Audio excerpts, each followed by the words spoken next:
The Thalkor Dominion had long prided itself as the civilizers of the galaxy. Their fleet spanned 100 systems, their banner hung above shattered worlds, and their word was law to those who still lived beneath it. They called themselves keepers of order, but the rest of the galaxy knew what they truly were: tyrants in shimmering armor.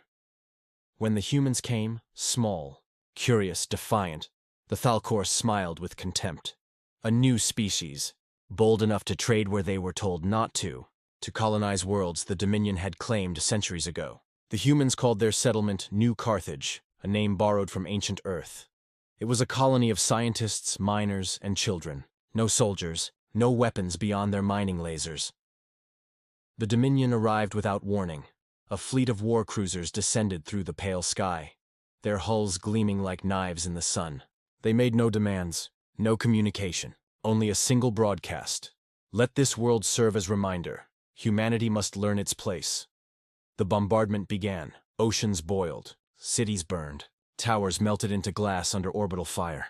The human distress signal, calm at first, then desperate, then silent, echoed across the void for 17 minutes before it was swallowed by static.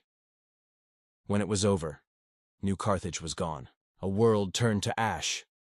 The Thalkor fleet commander, Vernak Tal, looked upon the smoldering ruin from orbit and smiled. Efficient, he said. They will beg for terms now, but no plea came. Only silence. He mistook it for surrender. He was wrong. The mockery, the mighty Earth too civilized. In the aftermath, the Dominion celebrated. Hollow feeds across their empire replayed the destruction as a lesson in galactic order. Commentators laughed as human ships fled border systems. Traders were told Earth had learned humility. They are a young species, one Thalkor senator sneered during a council session. They mistake diplomacy for weakness. They will crawl back to their blue world and stay there.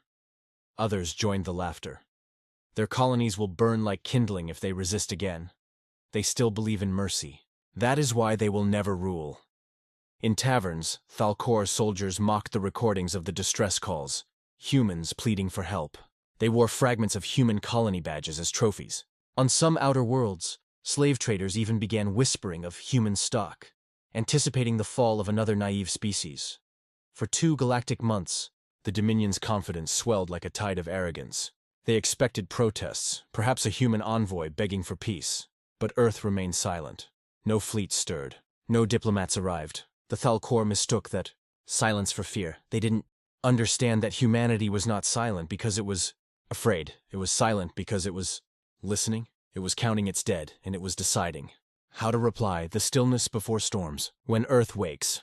The first signs were small, so small that the Thalkor Intelligence Division dismissed them. An Earth cargo. Convoy vanished near the Perseid. Run. A Dominion scout ship found nothing but scorched debris and strange heat signatures in the dark. A few weeks later, an outpost in the Kasari Belt stopped transmitting. Command assumed malfunction. Then entire Dominion patrol routes began going dark. When a cruiser was finally found drifting, its hull was peeled open like fruit. Crew missing. Its systems burned clean of data. The ship's final log held one entry. An automatic distress call triggered moments before destruction. Only 2 words were recovered from the corrupted data burst. Incoming fire. The Dominion laughed it off. They said Earth couldn't reach that far. That humanity didn't have the ships, the technology, the will. But deep beneath the cloud cover of Sol, shipyards had awakened. For decades, humanity had built its fleets quietly. For exploration, not war. Modular, adaptable. But when the ruins of New Carthage were shown on every human screen, the world changed overnight. The United Terran Fleet was formed not for defense, but for retribution. Orbital forges ran without rest. The Martian shipyards glowed red through the dust storms. Asteroid mines became factories, and factories became forges of vengeance. Earth did not announce its mobilization. It simply began. Fleets disappeared into jump space without fanfare. Dreadnoughts that hadn't been commissioned in a century were reborn, bristling with weapons banned by galactic law. Humanity had been called civilized. The Thalkor had mistaken that for restraint. They were about to learn the difference. The coming of fire, the message in the dark. The first act of vengeance came quietly. In orbit above the Dominion capital world, a lone Thalkor satellite detected a faint signal on ancient Terran frequencies. A simple transmission repeated over and over. This is for New Carthage. Moments later, the skies above 10 Dominion worlds ignited. Human stealth fleets emerged from warp space like wraiths, invisible until their weapons lit the heavens. Rail cannons the size of cities fired slugs that cracked planets open. Orbital stations shattered in silence. Entire defense networks collapsed before a single countermeasure could be raised. And as the Thalkor screamed into their comms for reinforcements, they realized with horror that their military data cores, their navigation arrays, their jump beacons, their weapon grids were already corrupted. Human cyber warfare units had struck first, weeks before the first shot was fired.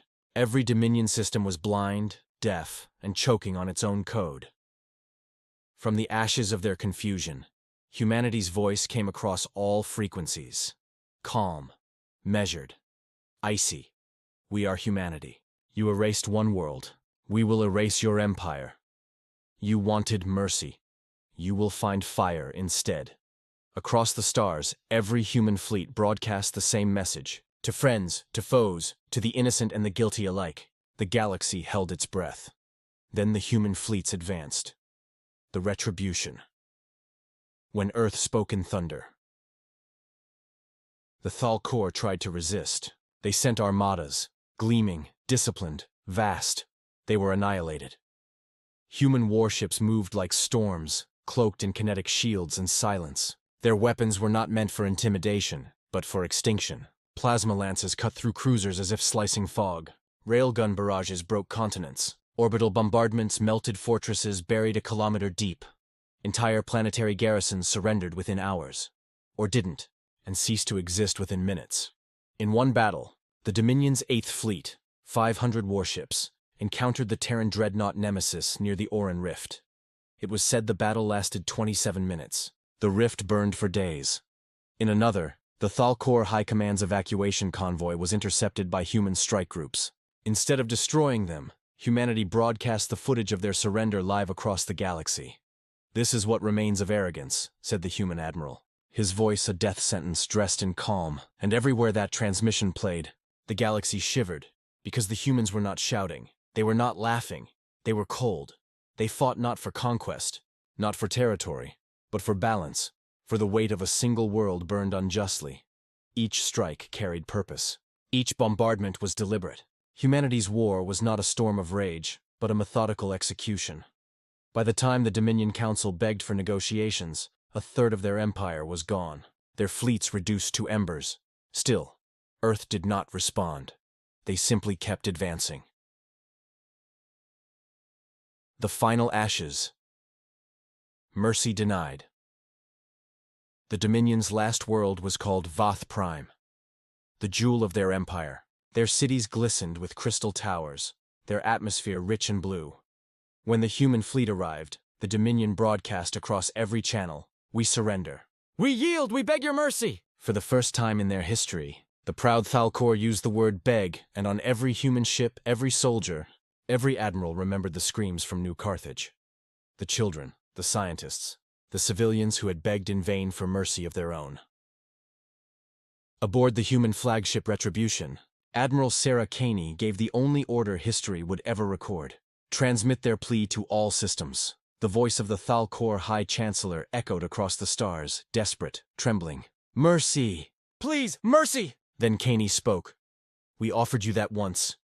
You burned it with our dead." And with a motion of her hand, the fleet fired. From orbit, the bombardment resembled a sunrise, beautiful, endless, blinding.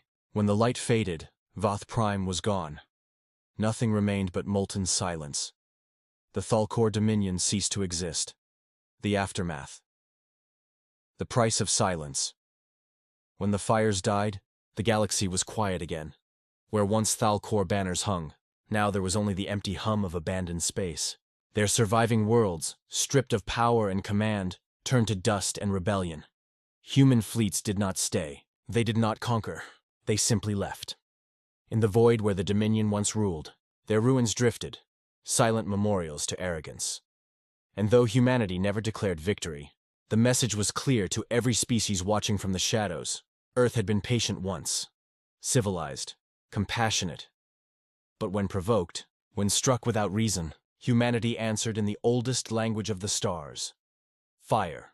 Stories spread, whispered in fearful tones through galactic channels, in bars and back alleys and council chambers. They said a single colony had died, and an empire followed. They said the humans had looked into the heart of mercy and found it empty, so they filled it with vengeance. Even now, centuries later, the warning remains carved into the ruins of Voth Prime by unknown hands: never provoke Earth again. And the galaxy listens, because the humans may forgive, but they never forget. And when they come, they bring the fire.